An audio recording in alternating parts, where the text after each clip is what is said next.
여러분 안녕하십니까? 박상규입니다. 이 방송은 유튜브 KTV 뉴스에서도 실시간으로 보실 수 있습니다. 대전의 한 초등학교에서 8살 어린이가 교사에게 살해됐습니다. 정신질환이 있는 이 교사에 대한 당국의 감독이 미흡했다는 비판 속에 대책 마련을 좀 서둘러야 한다는 목소리가 커지고 있습니다. 트럼프 미국 대통령이 주도하는 관세 전쟁이 우리 수출의 양대 축인 자동차와 반도체로 확전됐습니다. 트럼프는 상대국의 보복 가능성에는 신경 쓰지 않는다고 답했습니다. 미국의 핵 잠수함이 트럼프 취임 이후 처음으로 우리나라에 들어왔습니다. 미국은 북한의 ICBM에 대응할 새로운 아이언돔 구축 방침도 밝혔는데요. 우리 K방사는 새해부터 중동과 아프리카로 쭉쭉 뻗어가고 있습니다. 먼저 송국건 전 영남일보 서울본부장 그리고 신치영 연세대 겸임 교수와 함께 하겠습니다. 안녕하세요. 안녕하세요. 네.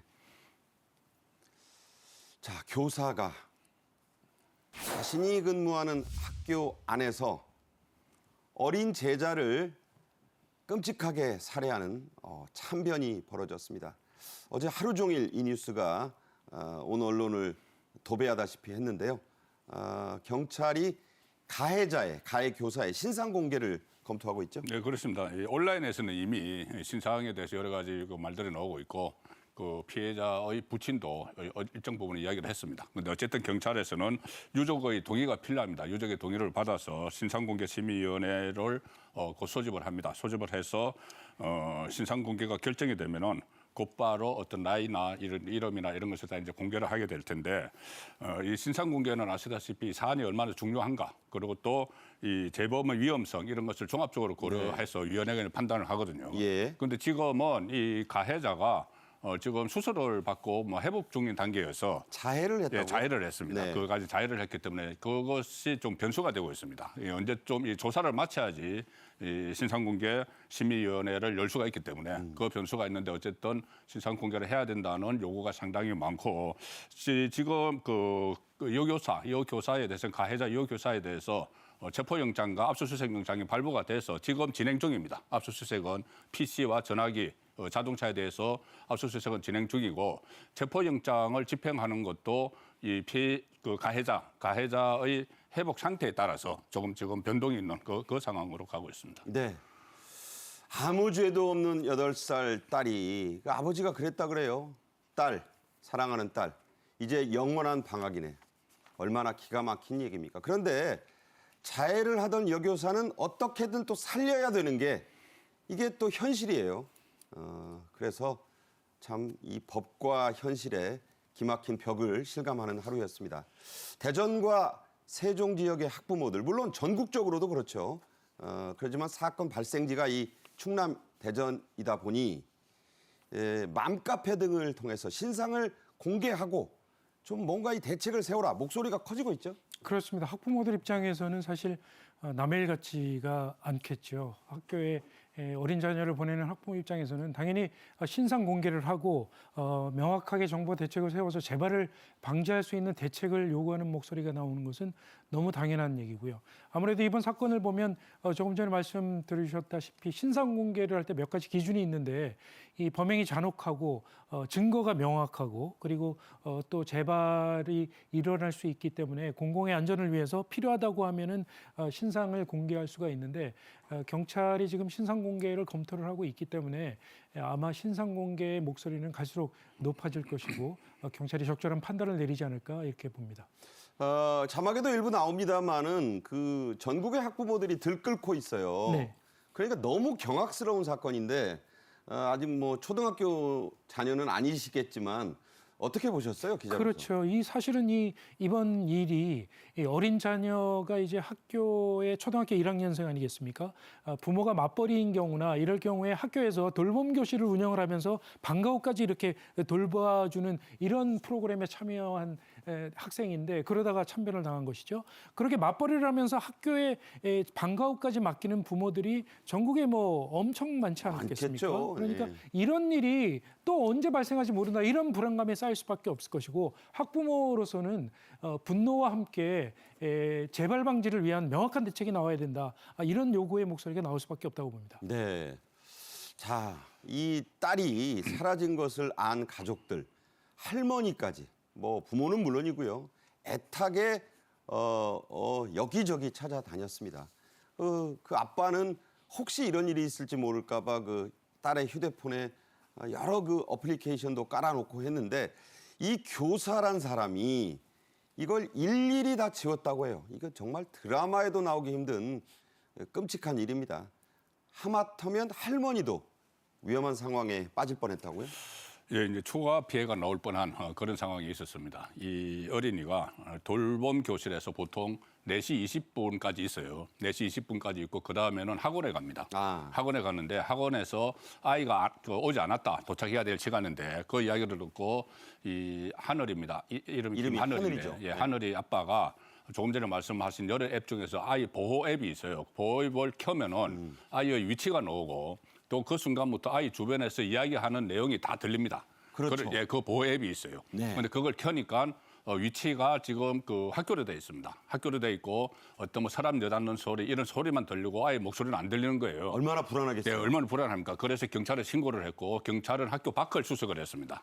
그리고 할머니와 이 아빠는 이거 학교 안을 이제 찾아다녔는데 할머니가 지금 그 사건이 발생한 시청각실에 이제 그 돌봄 교실에서 한 10m 사이에 시청각실이 있어요. 네네. 시청각실에 이제 가본 거죠. 가봤는데 깜깜해서 이 휴대전화 라이터로 이렇게 불을 켜서 보니까 안에 창고가 있더라는 거예요. 아하. 창고가 있어서 창고까지 들어갔습니다. 창고까지 들어가니까는 불을 켜서 보니까는 웬 여성이 그 가해자죠. 이 피를 묻어 있는 채로 거기 있는 거예요. 자기도 자해를 했으니까. 네, 자해를 했습니다. 그래서 물어봤습니다.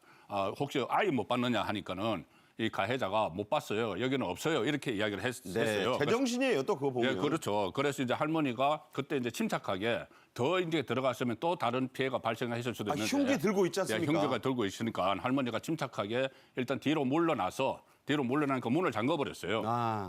그 가해자가 문을 잠궈버린 아찔하네요. 상태에서 아찔하죠. 그래서 이 할머니가 그때 이제 신고를 했습니다. 신고를 해서 경찰이 와서 이제 문을 부수고 들어가서 제압을 했죠. 제압을 한 그 상황이었기 때문에 상당히 좀 위험한 추가 피해가 나왔을 수도 있는 그런 상황도 발생을 했습니다.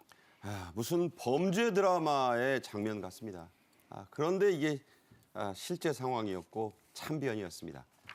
참혹하고 안타까운 일이지만 정확한 사인을 가리기 위한 시신부검이 그 어린 몸에 실시돼야 한다고 하는데 서울 국과수로 올라왔죠? 네, 그렇습니다. 대전 서부경찰서가 어제 국과수에 부검을 의뢰를 했는데요. 부검 같은 경우에 이제 명확한 사인을 밝히기 위해서 실시를 하는 것이고 항상 부검을 실시하지는 않지만 이 학대가 의심된다거나 살인이라거나 또는 성범죄가 의심될 경우에는 대부분 부검을 실시하고 있기 때문에 수사기관의 의뢰에 의해서 국가수가 보통 실시를 하죠. 이번 일은 역시 어떤 경위에 의해서 하늘양이 숨을 졌는지 이런 명확한 사고 원인을 밝히기 위해서 부검을 의뢰할 수밖에 없었고 그 생명을 잃은 어린 자녀를 잃은 부모의 입장에서는 마음이 찢어질 수밖에 없지만 사고 원인을 밝히기 위해서 불가피한 일이 아닐까 이렇게 생각이 됩니다. 네. 자, 말씀을 송 본부장이 하셨지만 이름이 하늘입니다. 이 하늘이 아빠는 그렇게 많은 조치를 취했음에도 딸의 참변을 막지 못한 걸 스스로 자책하고 있다고 합니다. 참 이것도 기가 막힌 일이죠. 그래서 저도 봤습니다만 이제 모자이크 처리를 하고 기자들에게 호소를 했습니다. 아주 절절했죠? 예, 그렇습니다. 저도 그 기자회견을 지켜보면서 상당히 마음이 아팠는데 일단 뭐 하늘이가 하늘의 별이 됐다 이런 이야기를 하면서 본인이 그 짧은 순간에 이렇게 느꼈던 문제점 같은 것도 다 이야기를 했어요. 네. 그 학교에서 선생이 학생을 이렇게 살해를 하는데 그 어떤 부모가 안심하고 애들을 보낼 수가 있겠느냐. 그렇죠. 이 말부터 시작해서 외부인도 아니고 그리고 기간제 교사도 아니고 전교사다. 네. 전교사가 이런 일을 저질렀다. 그리고 그 하늘이가 4시 40분에 조금 전에 제가 말씀드린 것처럼 혼자 있게 된다는 것을 알고 있으니까 이건 계획적인 범행이다. 그렇죠. 네, 이런 이야기를 했습니다. 그리고 또 영상이 또 공개가 됐어요. 흉기를 이제 사는 그 영상도 공개가 됐기 때문에 계획적인 범인이라고 하는데 제가 가장 마음이 아팠던 것은 이런 이야기를 합니다. 평소에 이 하늘이 아빠가 이렇게 이야기를 했다고 합니다. 엄마, 아빠 그리고 학교 선생님은 너희를 지켜주는 슈퍼맨이다. 그 슈퍼맨 중에 예, 하나가. 슈퍼맨이다. 그래서 다른 곳에서 이 슈퍼맨 말고 부모와 선생님 말고 다른 곳에서 이렇게 너를 뭐 부르면 조심해야 돼. 그러니까 일단 뭐 어떤 뭐 유괴를 하려고 한다든가 그러면 조심해야 된다. 항상 믿을 사람은 아빠, 엄마와 선생님이다. 이렇게 이야기를 했다는 거예요. 그런데 거기서 그런 이제 피해를 당했기 때문에 상당히 그 충격을 더 받았을 것 같고 또 이렇게 이야기합니다. 하늘이가 죽지 않아도 누군가 타겟이 됐을 것이다. 그러니까요. 왜냐하면 그 가해자가 어떤 뭐 정신적인 문제 때문에 누구라도 그랬다고 했어요. 누구라도 이제 그럴 수 그러니까는 누구라도 한 명을 같이 이제 뭐 죽겠다 뭐 이렇게 이야기를 했다는 거지 않습니까? 그러니까 누구라도 이제 표적이 됐을 것이다. 그런데 그것을 미연에 이제 방지하지 못한 그런 부분에 대해서 상당히 안타까운 그런 표현을 많이 했습니다. 네. 여러 가지 히어로 영화 우리 어린이들 많이 볼 텐데 너희를 지켜주는 슈퍼맨인데 그 슈퍼맨 중에 하나가 지상 최대의 빌런이 된 겁니다. 이게 얼마나 앞으로도 2차, 3차의 그 트라우마를 줄지 가늠조차 할 수 없습니다. 미리 막을 수는 없었나 이런 아쉬움이 계속해서 나오고 있어요. 자, 이 가해자 범행 며칠 전에도 이상한 징후가 있었다고요? 그렇습니다. 여러 가지 징후가 있었는데 그것이 이제 어떤 뭐 시스템이 없었든지 아니면 주의 깊게 살펴보지 못했든지 작동을 하지 않았어요. 일단 그 정신과적인 문제로 한 6개월 동안 휴직을 하다가 네. 지난 연말에 복직을 한 상태입니다. 복직을 했는데 그때 이제 또 방학이고 하니까 이번에 그 학생들이 이제 들어왔을 때부터 얼마 지나지 않아서 이런 일이 참변이 벌어졌습니다. 범행을 하기 불과 닷새 전에 컴퓨터를 또 뭐 부수는 그런 행동도 했어요. 그러니까요. 업무 포털 사이트에 잘 접속이 되지 않는다고. 그리고 그 다음 날에는 동료 교사에게 폭력을 또 휘둘렀습니다. 동료 팔을 꺾고 웅크리고 앉아있던 가해자가 앉아있는데 동료 여교사가 와서 말을 붙이니까 이렇게 오히려 그 말을 무시린하고 묻는 그 동료 여교사에게 폭행을 했어요. 그러니까요. 이렇게 뭐 팔도 꺾고 뭐 헤드락 이런 것도 하고 막 이렇게 이해가 안 됩니다. 했습니다. 그렇게 이야기하면서 왜 나만 불행해야 돼? 또 이런 말을 했다고 해요. 그래서 이런 여러 가지 사정들을 보면은 어느 정도 좀 징후가 있었다. 징후가 있었으면은 신속히 대처를 했어야 되고 최근에 또 오늘 나온 보도를 보면은 그때 이 장학사가 그 학교를 그날 방문을 해서 어떤 격리를 시켜야 되지 않느냐 이런 이야기를 했다고 합니다. 그날 오전에. 네. 그런데 낮에 바로 이 흉기를 구입을 해서 오후에 그 범행을 저지른 거죠. 그러니까 좀 늦어버린 거죠. 그러니까요. 자, 지금 말씀하신 대로 이 흉기를 미리 구입했다. 범행 대상을 치밀하게 물색했다. 증거가 속속 나오고 있어요. 네, 지금 쭉 말씀을 드리셨지만 이 교사가 2018년부터 우울증을 알아왔고 2021년부터 4차례나 우울증 치료를 위해서 휴직을 했다는 거거든요. 그러니까 상당히 평소에 우울증이 심하게 나타나는 그런 교사였고 방금 들으신 것처럼 작년 말에 다시 병가로 휴직을 갔다가 지난 4일에 복직을 하고 나서 지금 일이 터진 건데 뭐 컴퓨터를 부수기도 하고 뭐 동료를 폭행하기도 하고 이래서 학교에서 이 정상적인 교원 활동이 안 되겠다 이런 판단에 따라서 교육청에 신고를 한 거죠. 그리고 장학사가 와서 신고 당일에 오전에 학교에서 현장 조사를 벌였고 방금 말씀 들으신 대로 학생들과 격리를 하라는 그런 결정까지 내렸습니다. 그 오전에 낮 12시쯤에 그런 결정을 내렸는데 그 점심시간을 이용해서 학교에 나가서 학교 근처 마트에서 흉기를 구입을 한 것이죠. 참. 그리고 그 흉기를 가지고 들어와서 체포된 직후에 경찰에게 얘기를 하기를 어떤 학생이든 상관이 없었고 돌봄 교실을 끝나고 나오는 학생 한 명과 함께 같이 죽으려고 했다. 뭐 이렇게 얘기를 하고 있고요. 그러니까 미리 이 흉기를 마트에서 구매했다는 것은 계획 범죄라고 이렇게 얘기할 수밖에 없겠죠. 네. 자, 이 정신질환이 있는 교원들에 대한 점검 또 관리가 미흡했다는 비판은 피할 수 없는 그런 상황입니다.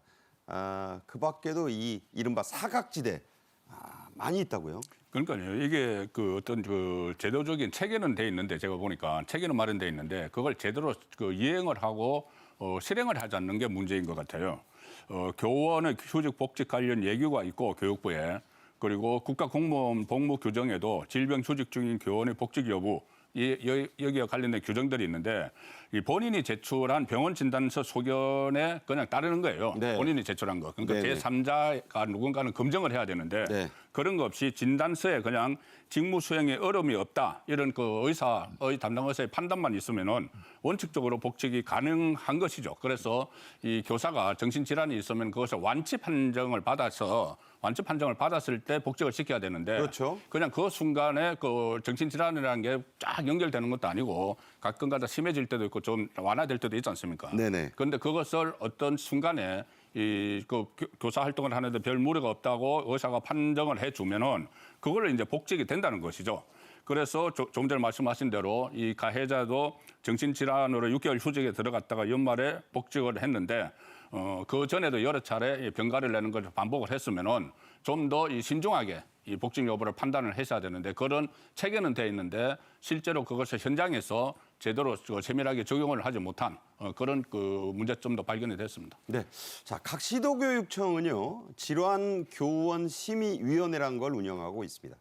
그런데 이 참변이 벌어진 대전의 교육청 4년째 이걸 열지 않았다고요? 그렇습니다. 그 시도 교육청들이 다 이렇게 마련은 돼 있어요. 제가 말씀드렸다시피 시스템은 돼 있어요. 제도는 있다. 제도는 있어요. 그래서 질환교원심의위원회라는 게 있는데 이 어떤 뭐 정신적, 신체적 결함이 있는 교원이 교직 수행을 제대로 판단할 수 있는지 이것을 이제 판단을 하는 그런 그 기구가 있는 것이죠.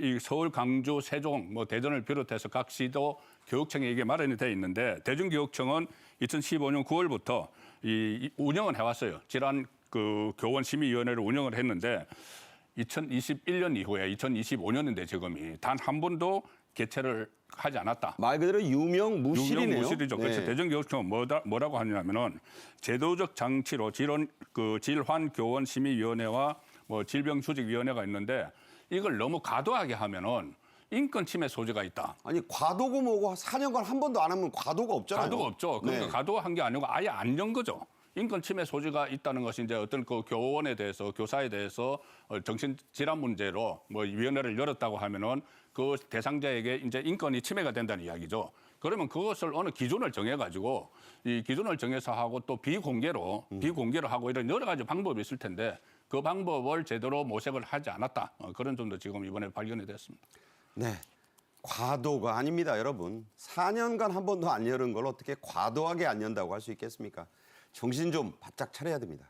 더욱이 이번 사건의 가해자, 이 위원회의 심의 대상조차 안 된다. 이건 무슨 말이죠? 네, 그러니까 질환교원심의위원회라는 게 이제 정신적 또는 신체적 질환이 있는 사람들이 교원 활동을 할 수 없을 경우에 교육감이 직접 휴직이나 면직을 권고할 수 있는 이런 제도입니다. 네. 그런데 본인이 스스로 휴직을 하겠다고 신청을 하는 청원 휴직의 경우에는 이 질환교원심의위원회 대상이 안 된다는 것이죠. 네. 그래서 특히 이 정신질환 같은 경우에는 다른 사람들이 보는 눈도 있고 하기 때문에 본인들이 직접 휴직을 신청하는 경우가 많은데 이런 청원 휴직 같은 경우에는 아예 질환교원심의위원회 대상도 되지 않기 때문에 교육감이 직권으로 면직이나 휴직을 권고할 수 없게 된다는 얘기죠. 또 휴직을 갖다가 본인이 또 돌아올 때 조금 전에 말씀 들으신 것처럼 병원에서 진단서 한 장만 끊어주면 간단하게 복직을 할 수 있기 때문에 이런 점에 사각지대에 놓인 점에 대한 대책을 이번 기회에 정부가 명확하게 세워야 되지 않을까 하는 생각이 듭니다. 네, 이런 일이 있을 때마다 나오는 얘기가 있습니다. 바로 사후 약방문입니다. 소 잃고 외양간 고친다. 이주호 교육부 총리가 한마디 했네요. 들어보시죠. 학교는 다른 어느 곳보다 안전해야 할 공간이기에 결코 있어서는 안 될 일이 발생하였습니다. 소중한 자녀를 믿고 맡기셨는데 충격적인 일이 발생하여 형언할 수 없는 참담함을 느낍니다. 교육가족을 대표하여 전국의 모든 학부모님께 사죄드립니다. 네, 교육부가 12일에 긴급 회의를 갖는다고 합니다. 긴급 회의, 사람은 갖는데 이제 긴급이 또 붙습니다. 참 이게 어른들 책임이 있어요. 어른들 책임이죠. 어제도 뭐 모든 것이 뭐 어른들 때문이다 이런 이야기가 많이 나왔고 미안하다는 이야기도 많이 나왔는데 어쨌든 뭐 긴급회의를 갔던 이 어떤 미비점이 있으면 다 보완을 해야 되는 것이고 오늘 뭐 윤석열 대통령도 윤곽근 변호사를 통해서 이 피해자 가족 지원이나 재발 방지책을 마련해 최선을 다해야 된다 이런 이야기를 했고요. 윤 대통령도. 네, 그리고 또 최상목 권한대행도 국무회의에서 근본적인 대책 마련 이런 것을 지시를 했고 우원식 국회의장도 같이 특히 돌봄 교실에 대해서 이 학부모들이 불안하지 않도록 조치를 마련해야 된다. 이렇게 여러 곳에서 이제 메시지가 나왔는데 그것을 제도화시키는 그 숙제가 남아 있는 것이죠. 네, 여야가 이런 문제에도 시급하게 좀 손을 잡고 대책을 좀 냈으면 좋겠습니다. 다음 주제로 가죠. 우리 철강 알루미늄 업계가 가장 걱정하던 상황이 벌어졌습니다. 최상목 대통령 권한대행이 11일 대외경제 현안 간담회를 열고 트럼프발 철강 알루미늄 관세 폭탄에 대해 입장을 밝혔습니다. 직접 들어보시죠. 먼저 철강 알루미늄 관세에 대해 그간 준비한 조치 계획에 따라 대응해 나가겠습니다. 우리 업계 수익성 악화가 우려되지만 동등한 경쟁 조건으로 기회 요인도 존재하는 만큼 업계와 소통하면서 철강 업계 경쟁력 강화를 위한 대책을 마련해 나가겠습니다. 갑시다. 네. 자, 트럼프의 이 철강 알루미늄 관세 폭탄 결국 우리도 맞게 됐네요. 네, 그렇습니다. 3월 12일부터 세계에서 들어오는 모든 수입품에 대해서 철강 알루미늄에 대해서 25%의 관세를 물리겠다고 하는 건데 지난 1기 트럼프 행정부 때도 철강 제품에 대해서 25%의 관세를 물렸었는데 그때 우리나라는 예외 인정을 받았었습니다. 뭐 호주나 일본, EU 주요 동맹국들이 전부 예외 인정 조치를 받았는데 우리도 263만 톤까지 연간 관세를 부과받지 않고 쿼타를 수출할 수 있도록 이렇게 돼 있는데 이걸 전부 이번에는 예외 없이 관세를 물리겠다고 하는 것이죠. 조만간 트럼프 행정부가 자동차나 반도체에 대해서도 뭐 관세를 물리겠다고 지금 예고한 상황이어서 이 관세 전쟁이 본격화되고 있다는 이런 우려의 목소리가 높아지고 있습니다. 네, 3월 12일이면 정말 얼마 안 남았어요. 그렇습니다. 다음 달 12일이니까요. 앞으로 불과 뭐 한 달도 안 남은 상황이죠. 조만간 철강 알루미늄 25% 관세를 물리게 되면 우리 철강 업계는 사실상 거의 뭐 이익을 볼 수 없다 해서 유럽 쪽으로 수출선을 다변화하는 이런 방안을 지금 모색을 하고 있습니다. 네, 트럼프는 예고했죠. 이 상호 관세 카드도 꺼내 들었습니다. 역시 직접 들어보겠습니다. If they charge us, we charge them. If they're at 25, we're at 25. If they're at 10, we're at 10. And if they're much higher than 25, that's what we are too. So that's having to do with everything. That's not just steel and aluminum. But we'll be discussing that over the next couple of weeks. But we will be looking at chips, and we will be looking at cars, and we're going to be looking at pharmaceuticals, and there'll be a couple of other things also in addition. 네, 뭐 핸드볼 스코어 아닙니다. 25대 25, 10대 10 그러고 있잖아요. 상호 관세 얘기입니다. 우리 기업들의 북미 매출 작년에 많이 늘었기 때문에 타격도 당연히 더 크겠죠. 그렇습니다. 지금 쭉쭉 뻗어나가다가 족쇄가 채워질 그럴 그 처지에 처했는데 뭐 대처를 잘 해야 되겠죠. 기업 분석 연구소 한 군데가 조사한 거를 보면은 우리나라 100개사 이 기업의 작년 북미 매출이 지난해에 비해서 무려 19.5% 늘어났어요. 20% 가까이. 네, 그리고 또 IT 전기전자 분야 매출도 상당히 늘었고 삼성전자, SK 하이닉스 매출도 성장세가 두드러지는 이런 상황이고 자동차 업종 역시도 마찬가지입니다. 계속 늘어나는데 그런데 지금 이런 상황이 되면 가장 우려스러운 것이 대외경제정책연구원이 작년 10월에 보고서를 하나 냈어요. 아, 작년에? 네, 작년에 보고서를 냈는데 그 보고서가 어떻게 보면 충격적입니다. 미국이 양자 자유무역협정, 그 FTA죠. FTA가 있는 한국을 포함해서 일반적으로 보편 관세를 다 부과를 하고 그 상대국이 또 맞대응을 하면은 맞대응해야 되죠. 그렇죠. 맞대응을 하면은 이게 최악의 시나리오가 되는데 이 경우에 한국 수출이 최대 448억 달러. 448억 원이 달러, 아닙니다. 달러가 감소할 수 있다. 1,400배입니다. 그렇습니다. 네. 천문학적인 숫자가 감소를 할 수 있다. 그런 전망까지 나오고 있습니다. 네, 그렇게 하면 안 됩니다. 이시바 시게루가 투구 들고 가서 아부잔치까지 펼쳐서 협상을 했는데 우리는 지금 협상할 사람이 없습니다. 트럼프 미국 대통령이 철강 관세에 예외가 없다고 했지만 이런 말 있잖아요. 예외 없는 규칙은 또 없습니다. 협상이란 건 항상 예외가 있는 겁니다. 그래서 호주의 예가 등장하죠? 네, 그렇습니다. 이 트럼프 대통령이 지난 10일에 호주 총리하고 직접 통화를 했는데 통화가 끝나고 나서 백악관 취재진에게 얘기를 하기를 호주 같은 경우에는 미국이 계속 흑자를 보고 있는 나라이기 때문에 이 철강, 알루미늄 관세에 예외를 적용하는 방안을 검토하겠다 이렇게 얘기를 했습니다. 트럼프 대통령의 얘기대로 호주 같은 경우에 1950년대 이래로 미국으로부터 계속 적자를 보고 있는 나라입니다. 작년 그러니까 같은 경우에도 미국 입장에서는 흑자국이에요. 그렇죠. 작년 같은 경우에 미국이 호주에 대해서 179억 달러의 흑자를 봤거든요.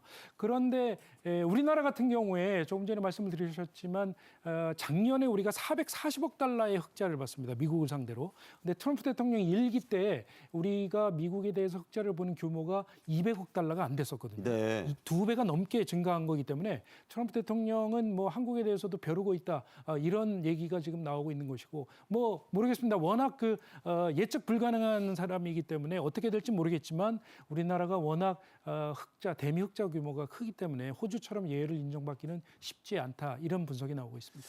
능수능란한 정상급의 협상가가 필요한 시점인데 참 우리도 큰일입니다. 유럽연합은 예고했던 대로 강력한 대응을 천명했죠? 그렇습니다. 폰 데어 레이엔 EU 집행위원장의 말입니다. 네. 레이엔의 여성입니다. 여성이죠? 네, 여성 집행위원장인데 관세는 세금이다.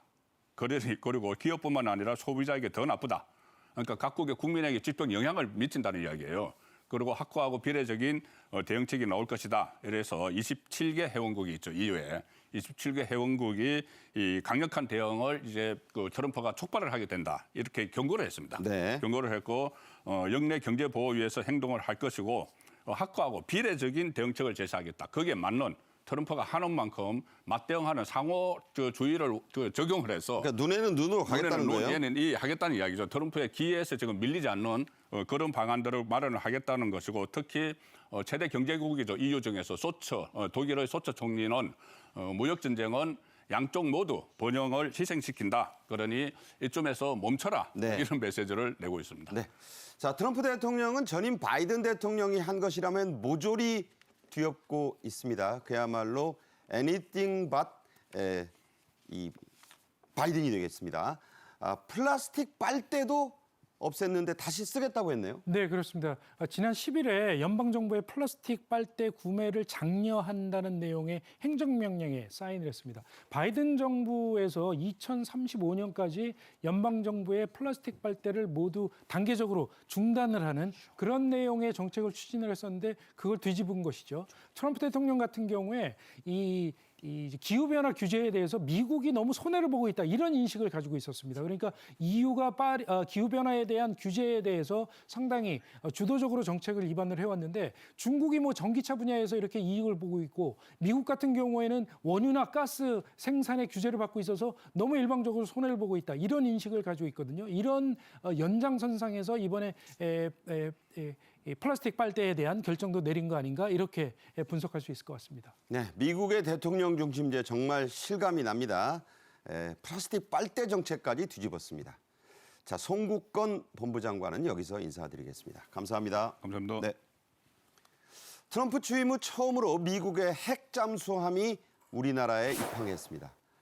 또 북한은 러시아와 함께 드론 무기를 함께 개발하고 있는데요. 우리 방사는 연초부터 중동과 아프리카로 쭉쭉 뻗어가고 있습니다. 영상 보겠습니다.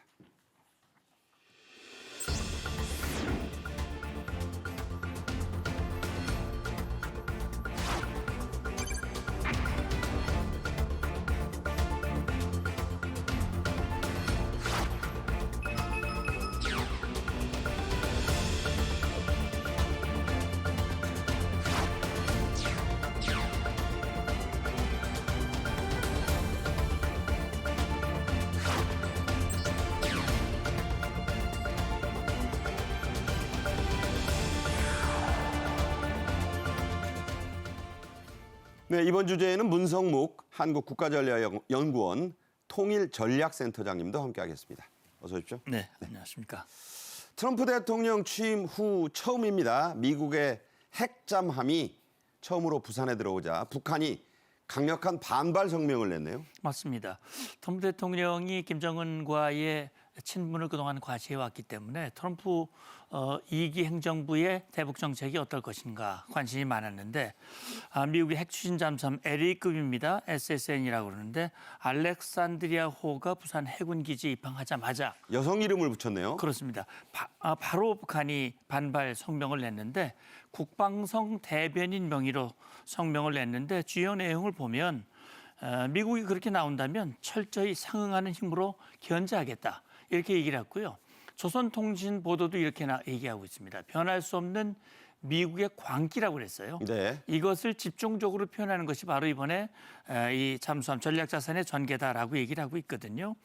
북한의 그 성명에 나온 표현들 뭐 임의의 수단이라든지 상응한 힘, 합법적인 권리를 사용하겠다 이런 것들은 결국은 핵 사용 가능성을 암시해서 위협의 수위를 높이는 것이다. 이렇게 전문가들이 평가하고 있습니다. 네.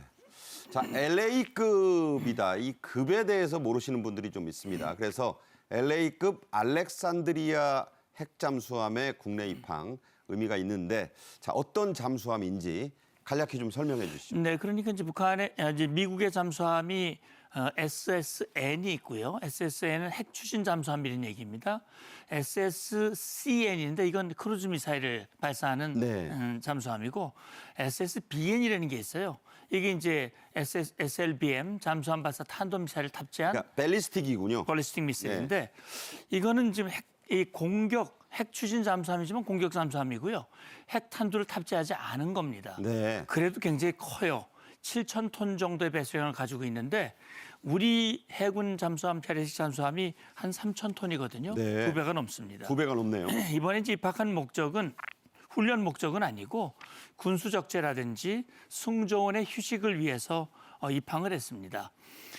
그런데 이제 재래식 탄두를 가지고 있지만 필요시에는 핵탄두도 장착할 수 있고 부산에서 바로 쏠 수 있나요? 예, 무엇보다 그렇습니다. 네. 무엇보다도 고정밀 장거리 타격이 가능한 그런 잠수함이고 한 번 잠수하면 석 달간 작전을 하는데 91분의 식량을 싣고요. 그러니까 안 올라오고 석 달간. 예. 그러니까 은밀성, 그다음에 기동성, 정확성이 보장되는 그런 이 잠수함이라고 보시면 됩니다. 네. 트럼프 대통령의 용인 하에 왔다는 점이 중요합니다. 쉬러 온 거지만 그냥 쉬러 온 게 아니죠. 하지만 북한은 이 성명 등에서 트럼프라는 이름을 직접 언급하지 않았습니다. 김정은의 지시에 따라 대화의 여지는 남기겠다 이런 차원이겠죠? 아마 그런 걸로 봐야 됩니다. 지금 김정은 입장에서는 아마 미국 대선 결과에 대해서 상당히 궁금했을 텐데 트럼프 대통령이 된 것을 아마 원했을 겁니다. 트럼프 대통령과의 만남에 있었고요. 따라서 지금 북한이 발표한 성명들을 보면 미국을 비방하고 비난하기는 하는데 트럼프라고 하는 대통령의 이름은 거명하지 않고 있거든요. 그러니까요. 지난 3일, 8일, 9일, 11일 연이어서 미국을 비난하는 담화들을 쭉 내놓았는데 아마도 말씀하신 대로 김정은 입장에서는 자기가 원하는 조건, 자기가 원하는 그런 협상의 판이 만들어진다면 대화할 수 있다라고 하는 의지를 미국에게 표명하면서도 동시에 미국이 그런 판을 깔아줄 수 있도록 미국을 향한 압박은 계속 해나가는 그런 형태라고 볼 수 있겠습니다. 치열한 기싸움이 지금 이루어지고 있다 이렇게 보입니다. 한편 미국은 북한의 ICBM 공격, 이건 본토 공격용이거든요. 새로운 아이언돔을 개발하겠다. 그 추진을 하겠다는 방침을 밝혔어요. 네, 그렇습니다. 미국 국방부가 이제 미국 본토로 날아오는 미사일로부터 미국 본토를 보호하는 그런 미사일 방어망, 새로운 개념의 미사일 방어망을 개발을 하고 있다고 하는데요. 아이언돔이라는 이름이 붙여졌습니다. 트럼프 대통령은 지난달 27일에 2개월 이내에 이 아이언돔을 어떻게 구축할 것인지 이 구상을 구체적으로 보고를 하라고 이렇게 지시를 내리는 그런 행정명령에 서명을 했습니다. 이 기본적인 개념은 어떤 적국, 가상국가에서 미사일을 발사를 했을 경우에 미리 그 미사일을 감지할 수 있는 센서를 우주에 설치를 하고 네. 그리고 요격할 수 있는 시스템도 우주에 곳에 설치를 하는 그런 컨셉인데요. 스타워즈네요. 그러니까 워낙 지금 미사일들이 뭐 초음속 미사일이다, 뭐 첨단 순항 미사일이다, 워낙 차세대 새로운 미사일들이 많이 나왔기 때문에 그로부터 미국 본토를 보호하기 위한 그런 개념의 방어망이라고 할 수 있고요. 미국 국방부는 특히 이제 북한의 탄도미사일에 대해서도 보호하는 내용이 담길 것이라고 그렇게 밝히고 있습니다. 네. 자, 아이언돔 하면 여러분도 보셨습니다. 이스라엘 가자 전쟁에서 쓰였는데 당시 이스라엘의 아이언돔이 대단해서 수천 발을 막아냈죠. 물론 뚫린 것도 있습니다. 그 모습을 보시면 도움이 됩니다.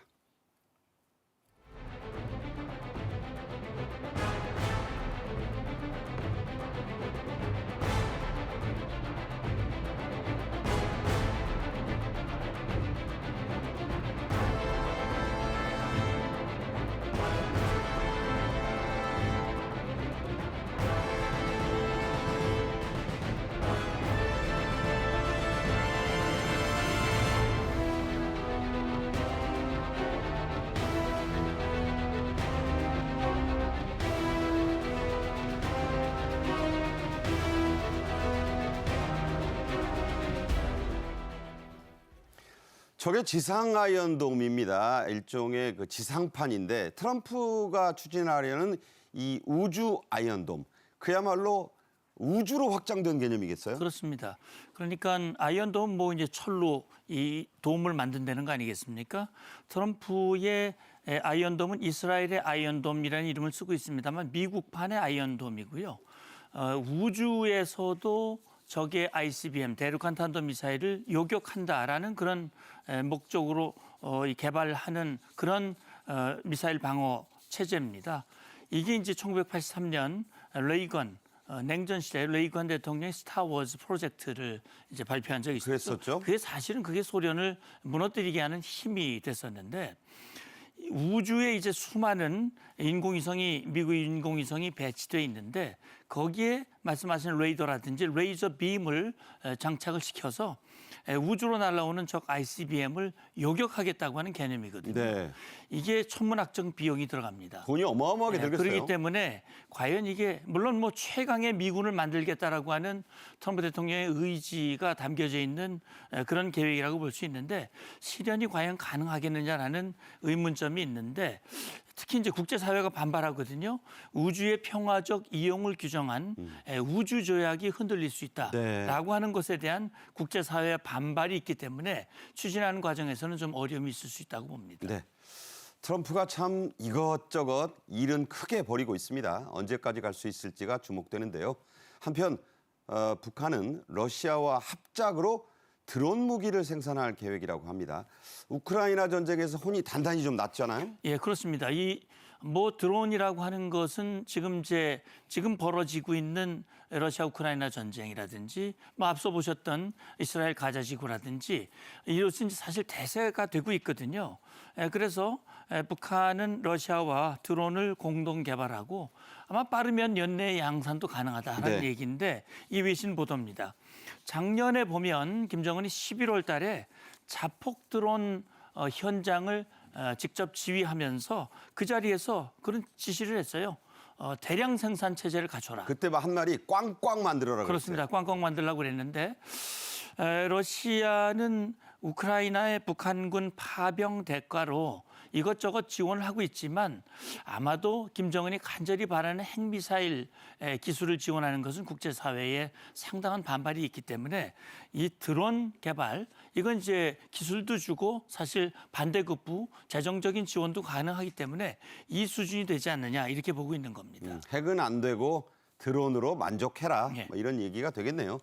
자, 이제 마지막 주제입니다. K방산의 수출 황금기 골든 에이지 이제 시작이 됐는데 앞으로도 몇 년간은 간다고요? 네, 그렇습니다. 우리나라에 방산 기업이 4개가 있는데요. 뭐 하나 에어로스페이스, 뭐 현대로템 등 4개사의 영업이익이 작년에 처음으로 2조 원을 넘어선 것으로 이렇게 추산이 되고 있습니다. 그리고 이들 4개 기업이 지금 현재 해외로부터 주문을 받은 수주 잔고가 70조 원에 이르니까 70조 원. 네, 앞으로 몇 년 동안의 먹거리를 이미 확보한 상태고요. 아시다시피 우리나라 K방산이 해외에서 인기를 끌고 있는 이유가 전통적인 그 방산 강국인 미국이나 독일에 비해서 값은 월등히 싼데 성능은 거의 비슷해서 해외로부터 상당히 인기가 많습니다. 그렇죠. 그리고 뭐 이 납기도 상당히 정확하게 맞춰줘서 굉장히 좋아한다고 하는데 우리나라 베스트셀러 무기가 K2 전차하고 K9 방산포죠. K 시리즈죠. 그렇죠. 네. K9 자주포 같은 경우에 전 세계 시장의 한 50%를 점유를 하고 있는데 독일 자주포에 비해서 가격은 한 4분의 1 정도밖에 안 되니까 네. 굉장히 인기가 많아서 뭐 튀르키예랄지 뭐 노르웨이, 호주 뭐 이런 한 10개국에 지금 수출이 이미 돼 있고요. 그다음에 K2 전차 같은 경우에 아시다시피 우크라이나 전쟁 때문에 이 안보 위협을 느끼는 그 폴란드가 2022년에 1000대 주문 계약을 지금 맺은 상태거든요. 오, 네. 그래서 앞으로 상당히 우리나라 K방산의 전망이 밝은 것으로 이렇게 평가를 할 수 있겠습니다. 예, 이 방산 황금기란 말이 나오는 이유는 그 시장이 더 넓어졌기 때문입니다. 이제 중동, 아프리카로 뻗어가고 있는데 당장 17일부터 방산 VIP 무기 큰 손들만 대상으로 하는 전시회 아부다비에서 열리고요. 그렇습니다. 이 아랍에미레이트죠. 방산 VIP라고 말씀하셨는데 사우디, 아랍에미레이트, 거기 또 이라크까지. 정말 돈 많은 무기상들 오는 거죠. 예, 그런 나라를 대상으로 방산 전시회가 17일부터 21일까지 열립니다. 전 세계 65개 나라 1,350여 개의 방산업체가 이제 참여하게 되는데 수백억 원 이상씩 하는 것들도 있잖아요. 그렇습니다. 그러니까 말씀해 주신 대로 우리의 대표적인 방산 기업 4개 기업도 여기에 직접 참여를 하죠. 우리 카이 항공우주산업 같은 경우는 KF-21이라든지 FA50, LIG 넥스원은 엘셈이잖아요. 천궁2. 그 유명한. 예, 그러면 신궁 해궁. 그다음에 K9 자주포라든지 육상무기 체계들이 모두 전시가 되거든요. 아마 대거 큰 손들이 참석을 해서 상당한 계약이 지금 기대가 되고 있습니다. 네. 자, 그래서 이 무기를 그냥 전시만 해놓으면 안 되잖아요. 어떻게 쓰임새가 있는가 보여주기 위해 우리 육군 기계화 부대가 아랍에미리트 군과 현지에서 연합훈련도 한다고요? 네, 그렇습니다. 2월 10일에 이미 시작이 됐고요.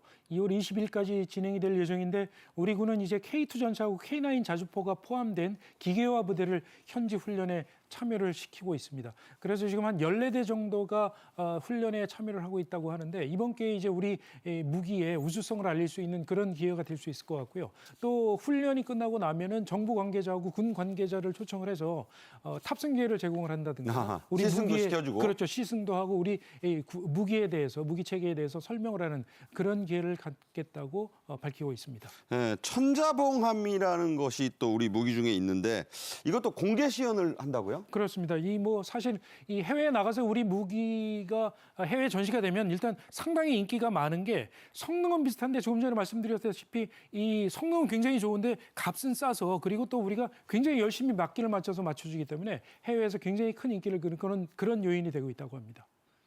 자, 중동 아프리카 국가들이 우리 방산과 이 무기 체계를 매우 높게 평가하고 환호하는 이유 있죠? 네, 지금 이제 교수님께서 간간히 말씀을 해주셨습니다만 이게 가성비라는 거거든요. 가격 대비 성능 이게 뛰어나다는 거죠. 그러니까 성능이 떨어지면 사실 안 사거든요. 그렇죠. 중국 무기, 러시아 무기 안 삽니다. 싸도 안 사죠. 안 삽니다. 근데 우리 무기는 싸지만 성능이 뛰어나기 때문에 그다음에 가장 중요한 것은 지금 우크라이나 전쟁이라든지 국제 안보 상황이 어려워지기 때문에 각 나라들이 다퉈서 무기를 구입하려고 그러는데 원하는 시기에 납품을 하기 어려운 거예요. 제때 가성비 높게 주는 게 최고죠. 그렇습니다. 근데 우리 방산 기업들이 그동안 꾸준히 역량을 키워왔기 때문에 원하는 시기에 맞춰서 이 납기를 맞추고요. 그 외에도 AS라든지 기술 지원 같이 합니다. 합작도 하고요. 그런데 이제 지금 보면요, 사우디가 대규모 전력 현대화 사업을 추진하고 있습니다. 그 규모가 50억 달러라고. 오, 50억 불. 어마어마하게 큰 그런 규모고요. 특히 지금 이집트 같은 경우는 K9 자주포 2조 원대를 이미 구매를 했거든요. 네. 근데 지금 지상 장비 우리의 K2 전차라든지 천공, 천무 이런 지상 장비라든지 FA50 경공격기에 공격기. 대한 그런 관심을 가지고 있기 때문에 이번에도 상당히 기대가 되는 그런 전시회입니다. 참 중동과 아프리카의 하늘과 바다를 K방산이 지킵니다. 자, 끝으로요. 공산권 국가에도 물론 지금은 뭐 이제 수교를 하고 교역을 합니다만 베트남에도 우리 무기가 수출된다고 하는데 참 월남전 생각하면 격세지감이 있어요. 그렇죠. 베트남이 이제 K9 자주포를 도입을 하기 위해서 우리 정부하고 지금 계속 협상을 벌여오고 있는데 조만간 계약서에 뭐 도장을 찍겠다고 합니다. 20대라고 하니까 한 우리나라 돈으로 한 4,300원 정도 되는 규모인데 의미가 있는 것이 공산주의 국가에는 처음 수출을 하는 것이고 그러니까요. 지금까지 10개국에 수출이 됐는데 11번째 나라가 되겠죠. 더군다나 이제 지금 스프래틀리 군도에서 중국하고 영유권 분쟁을 벌이고 있어서 난사군도라 그러죠? 그렇죠. 네. 그래서 우리나라의 K9 자주포를 도입하기로 결정을 내린 것이고 더군다나 큰 의미가 있는 것이 동남아에 수출이 되면은 다른 나라 국가로도 수출이 한꺼번에 될 수 있는 그런 점을 기대를 해볼 수 있을 것 같습니다. 네. 방산이 꽉 막힌 우리 수출길의 활로가 되기를 기대해 봅니다. 문성묵 센터장, 신치영 교수와 함께했습니다. 감사합니다. 감사합니다. 오늘은 정월 대보름입니다. 그런 줄도 모르고 사시는 분들 많을 거예요. 눈이 내리고 해서 대보름달 보기는 어렵겠습니다. 하지만 넉넉한 마음으로 가족, 친구, 친지분들과 마음속의 보름달이라도 함께 하셨으면 좋겠네요. 내일 오후 1시에 뵙겠습니다. 고맙습니다.